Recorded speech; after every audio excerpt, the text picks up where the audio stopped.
پوری تاریخ انسانی میں یہ اعزاز صرف حضرت سیدنا عثمان غنی کو حاصل ہے کہ اللہ کے نبی بلکہ امام الانبیاء کی 2 صاحبزادیاں یکے بعد دیگر آپ کے نکاح میں آئیں، آپ کے علاوہ پوری نوع انسانی میں یہ اعزاز کسی کو حاصل نہیں۔ نور کی سرکار سے پایا دوشالہ نور کا، ہو مبارک تم کو ذوالنورین جوڑا نور کا۔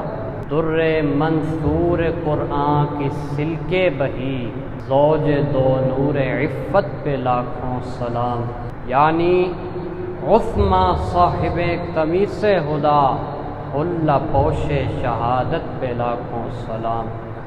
در منصور کہتے ہیں بکھرے ہوئے موتیوں کو، تو گویا قرآن کریم جو بکھرے ہوئے موتیوں کی صورت میں تھا، اس کو جس ہستی نے جمع کر کے باندھے ہوئے ہار کی صورت دی، اس کا نام حضرت عثمان غنی۔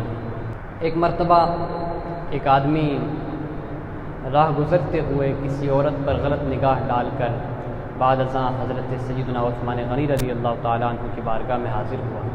انتہائی جلال میں آپ نے ارشاد فرمایا کہ تم میں سے کچھ لوگ اس حال میں آتے ہیں کہ ان کی آنکھوں میں زنا کے اثرات ہوتے ہیں۔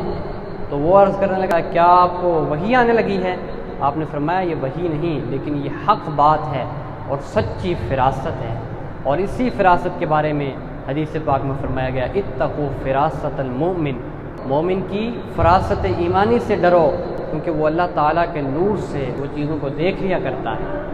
آج لوگ سرکار کے علم کی باتیں کرتے ہیں، ان کے غلاموں کا یہ عالم ہے، جب یہ شان ہے خدمت گاروں کی، سرکار کا عالم کیا ہوگا۔